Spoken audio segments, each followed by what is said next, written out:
Now, as gunshots echo across the wind-swept, snow-covered reaches of the wild Northwest, Quaker puffed wheat and Quaker puffed rice, the breakfast cereal shot from guns, present the challenge of the Yukon. It's Yukon King, swiftest and strongest lead dog of the Northwest, blazing the trail for Sergeant Preston of the Northwest Mounted Police in his relentless pursuit of lawbreakers. On King, on you Huskies! Gold discovered in the Yukon. A stampede to the Klondike in the wild race for riches. Back to the days of the gold rush. With Quaker puffed wheat and Quaker puffed rice, bringing you the adventures of Sergeant Preston and his wonder dog, Yukon King, as they meet the challenge of the Yukon.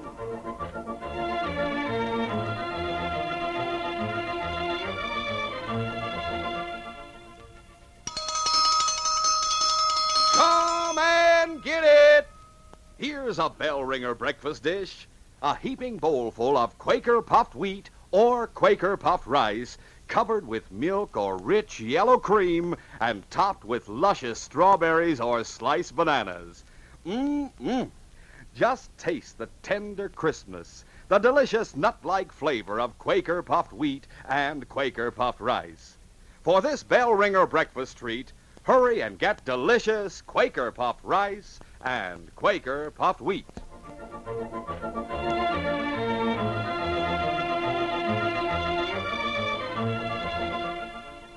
The first show at the music hall was over at 10:30. Sue Marion had an hour before the next performance and decided to take a walk along the riverfront. There was a great deal of activity around the wharf where the Yukon Belle was tied up. The steamer was due to sail for St. Michael at midnight. There was a constant stream of passengers and crew members up the gangplank. Sue watched them idly until she saw a man step out of the steamship company's office at the end of the wharf. As he stood for a second in the lighted doorway, she recognized him. Tim Blake. Tim! At the sound of his name, the man started to run down Front Street. Sue took after him. Stop! Stop, Tim! She caught up with him in the shadow of one of the warehouses and grabbed hold of his leather jacket. So, I finally found you. Let go of me. Where's my $500? What 500? You know very well. The $500 you still owe on the claim you bought from Dad. I don't owe you anything. The claim was no good. It certainly was. Dad made a good living out of it. And you're going to pay me what you owe me. All right. I'll do it as soon as I get the money. Let me go. Wait a minute. What were you doing in the steamship office? That's my business. You were leaving on the Yukon Belle. Well, what if I am? There's no law against it, is there? I think maybe there is. You're not going to leave the territory without paying what you owe me. I'll get the Northwest Mounted to stop you. Don't you dare go near headquarters. Why not? Why shouldn't I? If you have enough money for passage to the States, you've got enough to pay me. You keep away from the police. Well, pay me then. I can't, and I won't. I've got to get out of the territory. Don't you try to stop me, or it'll be the sorriest day of your life. Oh, so now you're trying to threaten me. Well, I'm not afraid of you, Tim. You better be. We don't want your sweetheart Johnny Larkin to hang. You'd better leave me alone. What's that? He's killed a man, that's what he's done. You're crazy. I saw Johnny this afternoon just before I left town. Yes, but he didn't leave, see? If you try to make any trouble for me, I'll put a noose around his neck. Now let me go. Tim pulled away and ran down the street. The girl watched him go. It's nothing but a stupid lie. He's just trying to scare me. He wants me to waste my time looking for Johnny so he can get away. Well, I won't do it. Oh, Johnny isn't in town. I'm going straight to headquarters. No. First I'll get the papers that prove Tim owes me the money. Sue stopped at her cabin, then ran all the way to the Northwest Mounted headquarters. She found Sergeant Preston and Constable Downey on duty. The great dog King was lying beside his master's desk. Good evening, Sergeant. Oh, hello, Sue. What can I do for you? I want to find out about my rights, Sergeant. Rights? Well, Tim Blake owes me $500, and he's trying to skip town without paying me. He's sailing on the Yukon Belle tonight. Isn't there some way you can stop him? You have proof of this debt? Yes, sir, right here. Sue told her story. Then the sergeant walked down to the waterfront with her. They found the purser of the Yukon Belle and... Well, no, Sergeant. I didn't exactly sell Tim a ticket. I didn't have any to sell. But he got one all right. Oh, how was that? From George Foster. Offered him an extra $100 for his stateroom. Then that proves he has money. A mean old skinflint. And trying to scare me, too. Scare you? Well, he said he'd make trouble for Johnny Larkin and me if I went to the police. He threatened you. Well, I guess you'd call it that. Then Tim's broken the law, and if you want to press charges... All I want is my you'll money. press charges to keep him here. Of course. That makes everything very simple. Has he gone on board, Mike? Not yet. Left here to get his baggage. Know where he's been living? Palace. I'll try to catch him there. Sergeant, I have to get back to the music hall. I've got another show coming. All right, go right ahead. But first, I guess I ought to tell you. About the threat, I mean. Tim said he... Well, of course, it's perfectly ridiculous. It's just a stupid lie. But he said that if I went to the police, Johnny had... that he'd... What? Oh, no, it's so stupid. There's no sense in even mentioning it. Well, tell me, Sue. If I have to arrest him for threatening you, I must be sure of my facts. Well, he said he'd put a noose around Johnny's neck for murder. Murder? Johnny Larkin? As if Johnny would kill a man. As if he ever had or ever could. It's so silly. There's nothing silly about the word murder. Come on, King. Sleepy Martin, the night clerk at the palace, was drowsing behind the desk when the sergeant and King walked into the lobby. The sergeant reached over and shook him by the shoulder. Wake up, Sleepy. Yeah, what's the number of your room? Wake up, man. Sergeant Preston. Huh? Oh, yeah, so it is. Well, how are you, Sergeant? Tim Blake registered here? Yeah, that'd be room 308. Oh, now, wait a minute. He checked out. How long ago? What time is it? Oh, 11, huh? Well, about an hour ago, I guess. Take his baggage with him? No, he said he'd be back for it. He hasn't come back yet? Well, I couldn't rightly say as to that, Sergeant. I didn't see him. You've been asleep. Well, I always take a little nap early in the evening. Mm-hmm. Hey, let's see. His key's gone. Of course, he could have just reached over the desk and got it, or maybe didn't give it to me when he went out. I don't remember. You have a pass key for the rooms? Oh, sure. Let me have it. Sure thing, Sergeant. Anything wrong? That's what I'm trying to find out. Here you are. Thanks. There was only one lamp lit in the third-floor corridor, and as the sergeant started toward the back of the hotel, he had to look closely to make out the numbers on the doors. As they passed 306, King stopped and sniffed at the crack beneath the door. It's the next one, King. The sergeant unlocked and opened the door. The room was dark. He lit a match and stepped inside. No baggage here, King. The bird's flown. Well, we'll catch him at the steamer. Come on, boy. But on their way back down the corridor, King stopped at 306 once more, and this time he growled deep in his throat. What's the matter, King? Something you don't like in there? Tim said murder. We'll take a look. Once more, the sergeant lit a match, and even by its dim light, he could see the room was a shambles. The cot overturned, the table and chair broken, splinters of glass from the lamp on the floor. King trotted over to a dark stain near the foot of the bed. The sergeant lit another match. Blood. Not even dried. But no one here. And there's the back stairs, of course. I don't like it either, boy. Took quite a fight to wreck this room. Wonder if Sleepy heard anything. And he can at least tell me whose room this is. Come on, boy. The sergeant and King ran down the stairs to the lobby. Sleepy lifted his head from his arms as he saw them. Oh, Sergeant, was he there? No. Who lives in 306? Why, that'd be Ruth Jennings. Did you hear anything that sounded like a fight on the third floor tonight within the last hour? I know, Sergeant. Well, this is important. Try to remember. Was Ruth Jennings in his room tonight? Now, it seems to me that... Well, yeah, I heard him talking to some of the boys. Said he was going to get some sleep and go over to the Monte Carlo later. Anyone ask for him later in the evening? For Ruth? Well, yeah, Sergeant. Johnny Larkin came in here about 9 o'clock and asked for him. Johnny Larkin. I gave him Ruth's number, but he just turned on his heel and walked out. He could have come in again by the back way. You're saying that Johnny Larkin and Ruth had a fight tonight? They may have, Sleepy. So far, it's a complete mystery. But it may be a mystery that involves murder. We'll continue our adventure in just a moment.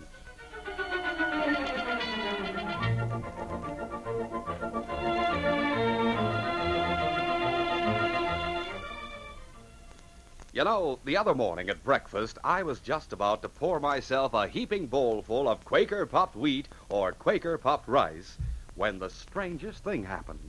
I can't believe it yet. There was a terrible pounding on the door. I opened the door, and in walked a giant. What do you want here? I'm looking for a rascal named Jack. Lives next to a beanstalk. Oh, Jack and the Beanstalk. But you have the wrong address. E505. I'm hungry. What are you eating? Well, matter of fact, I was just trying to decide whether to eat Quaker puffed rice or Quaker puffed wheat. Never tasted them myself. Oh, you really go for these ready-to-serve breakfast cereals. Why? They're so big, like yourself. They're giant size because the choice sun-ripened premium grains of wheat and rice are shot from guns. What? Yes, Quaker puffed wheat and rice are shot from guns, exploded up to 8 times normal size. Why don't you try some? Well, pour out 3 or 4 packages for me. And you'll want some milk or cream and fruit? Sure. 2 or 3 quarts of each. With a giant appetite like yours, you can't beat Quaker puffed rice and Quaker puffed wheat. Wait till you taste that delicious nut-like flavor and crisp, fresh goodness. Fee-fi-fo, yum. Oh, they're good and good for you. Quaker puffed wheat and rice furnish added food values of restored natural grain amounts of vitamin B1, niacin, and iron. Come on, let's eat. Okay, but first let me remind the fellas and girls listening in to ask for the big red and blue packages with the smiling Quaker man on the front. That's your guarantee that you're getting the one and only delicious Quaker puffed rice and Quaker puffed wheat. Shot from guns. Try 'em for breakfast tomorrow. And say, don't forget that exciting Sergeant Preston Yukon Trail models are waiting for you on 8 different new packages of Quaker puffed rice and Quaker puffed wheat. You don't pay a single extra penny for these 59 larger, easier-to-build models. They come only with delicious Quaker puffed wheat and Quaker puffed rice. Get yours right away.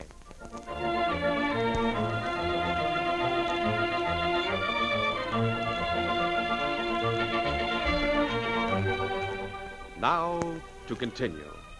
From the Palace Hotel, Sergeant Preston went to the music hall and questioned Sue in her dressing room. Oh, why? Why didn't I forget about the money? Well, take it easy, Sue. I'm not accusing Johnny of anything. I just want to get the facts. I told you, Sergeant. He's going to work his claim all this summer and then sell it. We're going to be married and go back to the States. His claim's number 20 on El Dorado. Yes. Now, is there any reason why there should be hard feelings between Johnny and Ruth Jennings? Oh, it's all my fault. What do you mean by that? Well, Ruth likes me, too.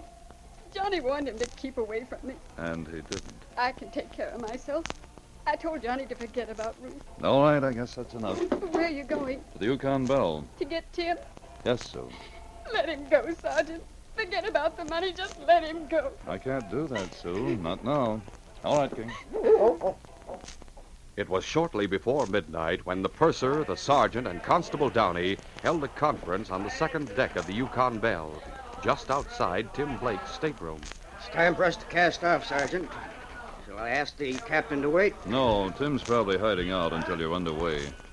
We won't hold you up. We'll simply go along. As soon as we find him, you can drop us off at one of the landings downriver. Sure thing. You wait in his cabin, Jim. Right, Sergeant. I'll go up and have a talk with the captain. All right, men, stand by to cast off. At midnight, the Yukon Bell cast off and steamed out into the river. Constable Downey waited in the dark cabin.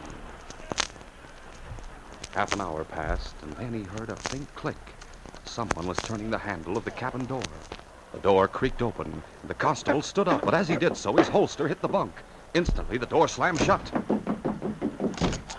The constable slammed out of the cabin. The deck was still crowded with passengers. The constable saw Tim disappearing down a companionway and took after him. But when he reached the lower deck, there was no sign of Tim. He might have descended to the engine hold or crossed to the starboard side and headed for the upper decks. The constable decided to report to the sergeant. He found him with a purser on the hurricane deck. I've seen him, Sergeant. Where? He came to his cabin, but he heard me inside and took off. I lost him on the lower deck. You think the captain would lend a hand, Mike? Have some of the crew help us? He'll do anything he can. Hey, somebody up there with that lifeboat pulling that tarpaulin back. It's Blake, and he's seen us. Stay where you are, Blake, in the name of the law. The crazy fool's going overboard. He's going to jump. The sergeant pulled off his boots and his tunic. King went after him, and they hit the water shortly after Blake did. Blake, burdened down with clothes, was finding it hard to keep afloat when the sergeant reached his side. The sergeant slipped an arm around him and struck out for shore, swimming as strongly as he could. The great danger was the paddle wheel, and he could feel its suction drawing him in. He fought as hard as he could. He was powerless against the drag. The paddles were slapping the water only a few feet away.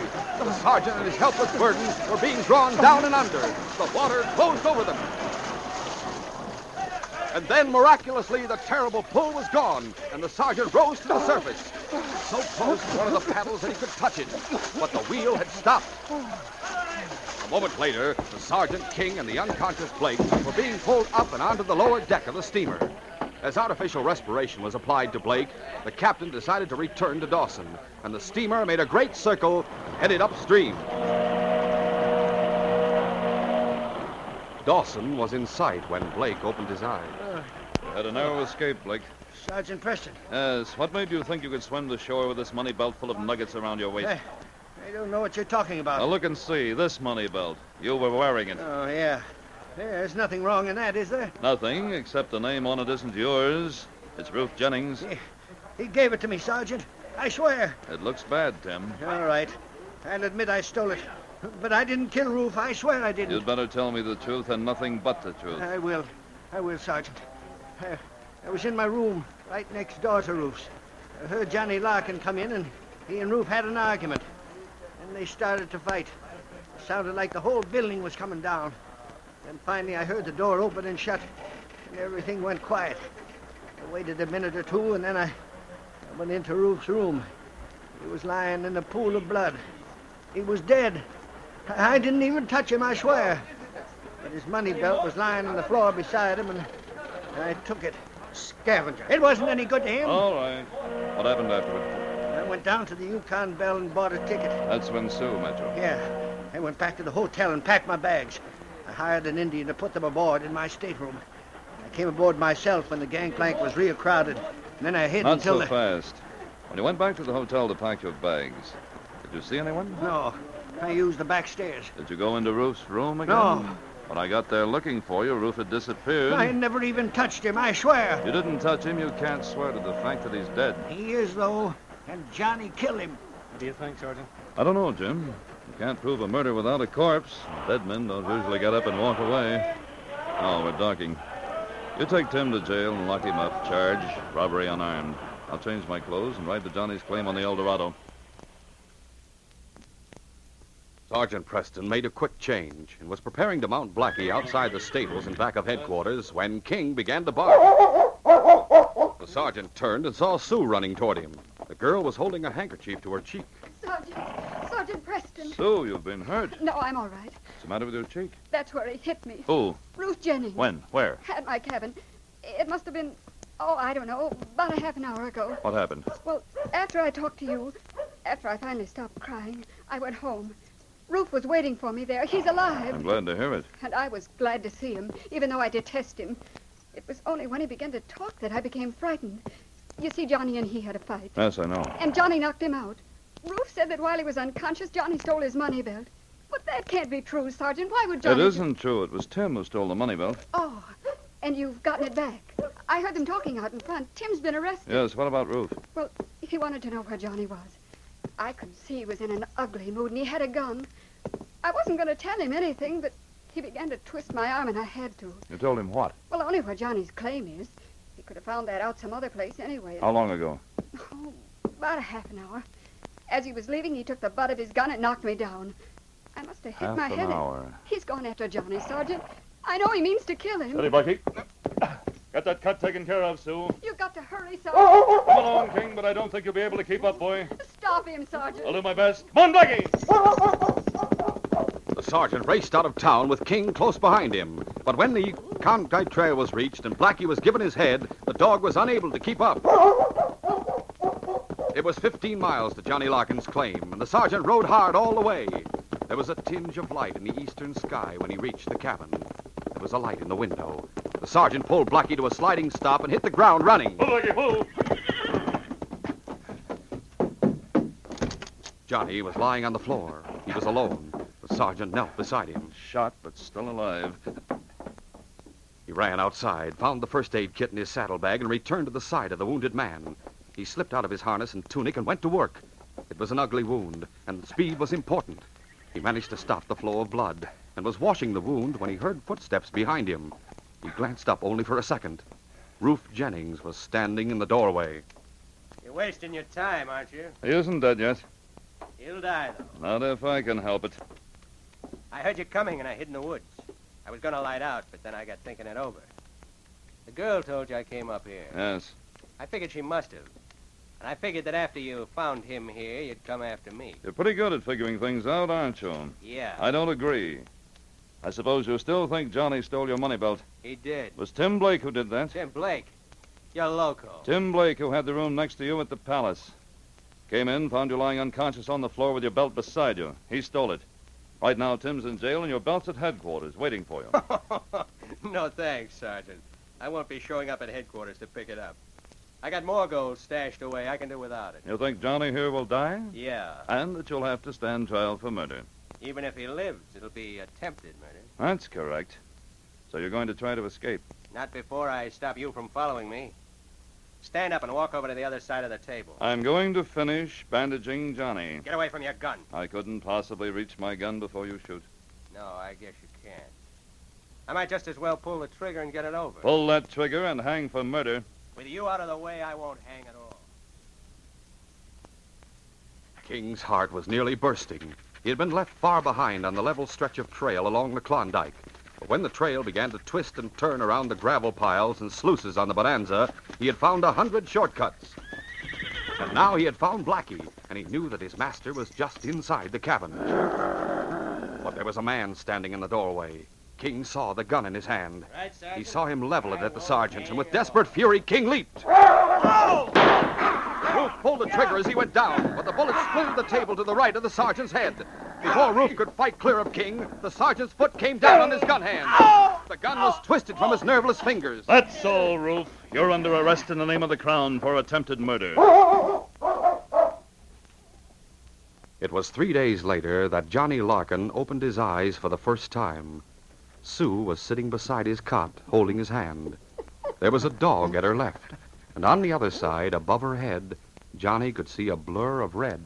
Johnny. Hello, Sue. Is that Sergeant Preston? Yes, Johnny. King. What happened? Don't you remember? Ruth shot you. Oh, yeah. He said I had his money belt.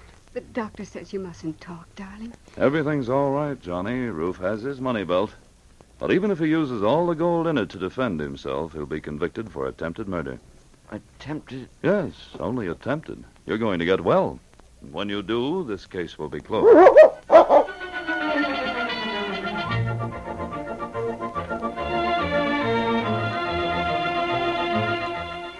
In just a moment, Sergeant Preston will give you a preview of Friday's adventure, Angel of Death. Take a vote at your house, and I bet you'll find the whole family goes for delicious Quaker puffed wheat and Quaker puffed rice. Mom likes them because they're quick, ready to serve with milk or cream and sweet, juicy red strawberries, sliced bananas, or other fruit. The youngsters go for wheat and rice shot from guns because they're exploded up to 8 times normal size.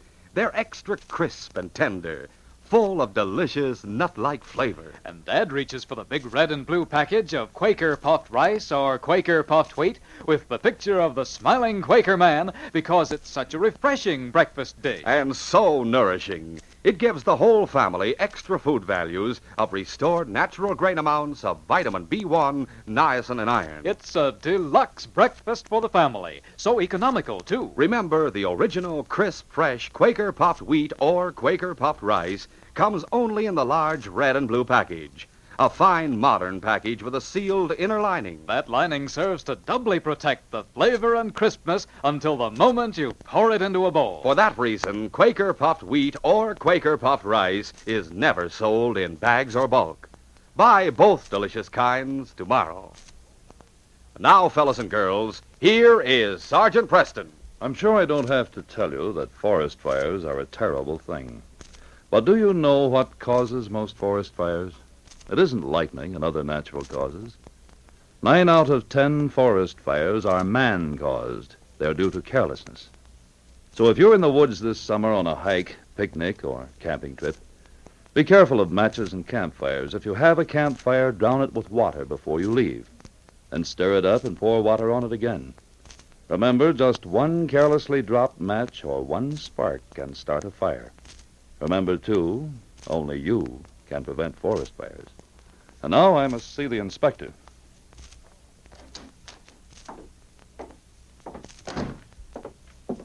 You sent for me, Inspector? Yes, Sergeant. Uriah Flint, the mine broker, sold a worthless claim to a man named Chet Logan. Now Logan has threatened to kill him. I know Logan, sir. He's too hot-tempered for his own good. He's in a dangerous mood, and I want you to find him, Sergeant, before he carries out his threat. It's your job to prevent a murder. I'll get on the case right away, sir. Come along, King. A crooked mine broker like Uriah Flint makes lots of enemies, and here's a perfect chance for any one of them to go gunning for him. If Flint is found murdered, the crime is sure to be blamed on Chet Logan. What's more, the murderer won't hesitate to kill a Mountie if Sergeant Preston should get on his trail. Be sure to hear this exciting adventure Friday. These radio dramas, a feature of the Challenge of the Yukon Incorporated, are created by George W. Trendle, produced by Trendle Campbell Enterprises, directed by Fred Flowerday, and edited by Fran Stryker. The part of Sergeant Preston is played by Paul Sutton.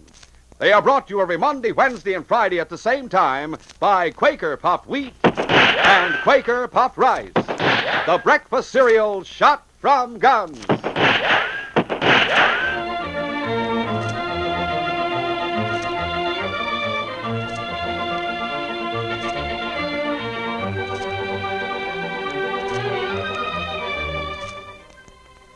Remember, for delicious hot breakfast, enjoy Quaker Oats. The giant of the cereals is Quaker Oats.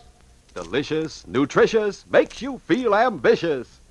The giant of the cereals is Quaker Oats. And here's why Quaker Oats is called the giant of the cereals. There's more growth, more endurance in oatmeal than any other whole grain cereal. So make your hot breakfast nourishing Quaker Oats. Quaker and Mother's Oats are the same.